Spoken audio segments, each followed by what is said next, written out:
So let's start out with the jar of names. So this video is for everyone, including but not excluded to, I have no idea because I didn't film the names, I don't know who it was. I apologise to whoever that is. Well, yes, but this is another request video. We had one of these before with That Horse 2's butter cake. And now we have another one. It is from Horia. It is about Finnish Pulla, is what he wanted. Well, I don't know if it was Finnish Pulla, but he said Pulla. And that's what he wanted me to do. Looks quite hard from the recipe I saw at the beginning. It takes a lot of time to make, apparently, from what I've seen, like 3 or 4 hours, the recipe said. But yeah, this is all one way to beat boredom. Just trying to do things to beat that boredom. It's quite time consuming, but you know, I'm going to rise to the challenge. But let's start off with what you're going to need.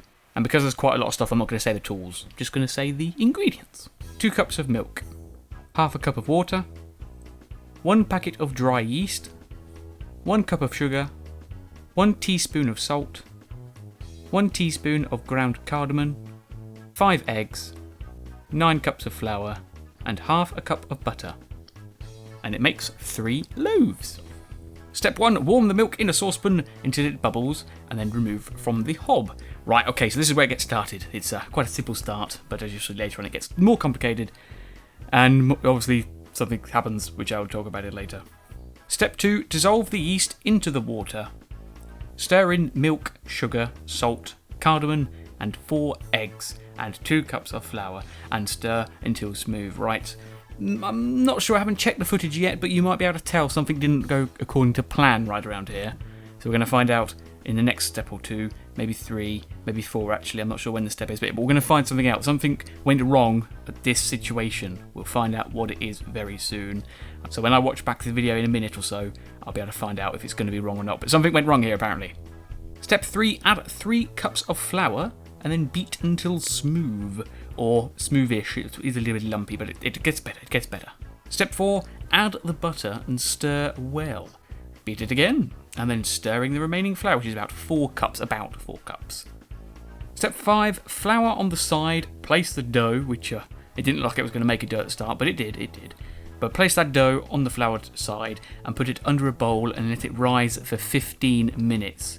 And the next step you will find out what went wrong in this particular baking session. Bake, in this particular bake, that's it. Step 6, remove from under the bowl. Right, now you can probably tell it has not doubled in size, which it's supposed to have done. Apparently what might have happened, is what we think might have happened, is the yeast was dead. Because obviously yeast is a living organism, is what puts some people off baking because it's working with a living organism. And apparently it might be dead. Because it didn't, well, I haven't checked, but apparently it might not have fizzed up when I put it in the water. And so obviously it was died. I know the salt also kills the yeast if you don't mix it in properly, but I thought I mixed it in properly.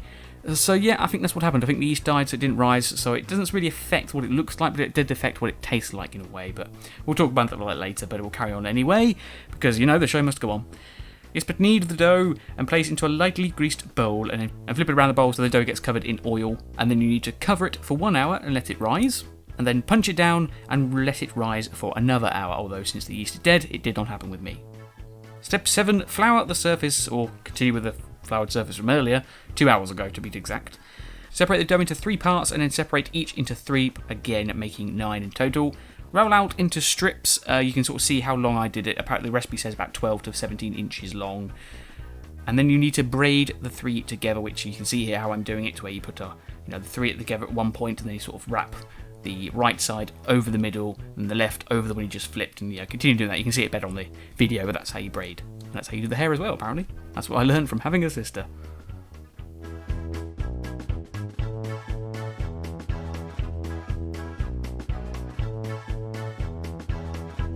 So you need to do this 3 times to make the 3 loaves, and you leave on the baking sheets to rise for 20 minutes. Step 8, egg wash and sprinkle with sugar to finish off. Now, because you're putting sugar on top, it will caramelise when you put it into the oven, so it does affect what you see. So if you're looking for it when it goes like golden brown, it will affect that. So, it's quite hard to judge when it's ready. Step 9, bake on 200 degrees for 25 to 30 minutes. And be careful because apparently the bottoms burnt easy, although mine didn't, and I did it for the full 25. And remember the caramelised sugar thing. And that is a challenge completed, Horia, I do believe, and everybody else watching. Yes, so it was It was very time consuming, but it was pretty much easy, apart from the yeast dying, which is, I'm sure that's what it is. I can't think what else it was. Either it was because I killed it because of the salt, which I don't think it was, or it was just the yeast was dead because it was in the cupboard for a while, which is more than likely the proper story. Yes, but it wasn't too bad. It took a lot of time, but I think it worked. Now I did taste it, so past JD, how did it taste? Not sure. Yeah, it tasted all right. It definitely was effective because the yeast didn't rise. You can see it looks a little bit stodgy, and that's because it didn't rise. Well, at least that's what I'm told. I don't know specifically, but that's what I was told. But I think the braid looks quite good. Like that all seemed to come together in the end, and that seemed to work. So I'm happy with that. But obviously, just the way it tastes inside, I didn't quite work. So it was a bit disheartening. But that is life. Things happen. Things don't happen. Just have to live with it. And of course, since this was a request video, it's time to decorate it with the compulsory logo and comment. This is obviously Horia when he asked for it ages back. And if you have got something else you want me to make, be it anything, could be anything to do with baking or for cooking or for even just making something, just request it, and then hopefully sometime in the future I will get around to making it, and I'll do exactly the same sort of feature as I'm doing here with your name in it and stuff. So if you like that, you know what you can do. But yes, if you try this yourself, let me know how it turned out. Let me know if it did work with the yeast, if it was my yeast, if it's just me. Unless this recipe doesn't actually work and it's just the yeast that died. I obviously don't know because I haven't done it again. But if it is that, let me know if you do it yourself, and obviously leave some comments about that. But yeah, this was one way to beat boredom. It definitely did beat boredom. I was doing it when I was recording at the same time. You may have seen that in the Harvest Moon videos I was doing. But yeah, a little bit sad that it didn't work. But it was alright. It looks alright. Tasted okay. Would have been better if it worked. But, oh well. Like I said. That's life. Let's finish this cup of tea.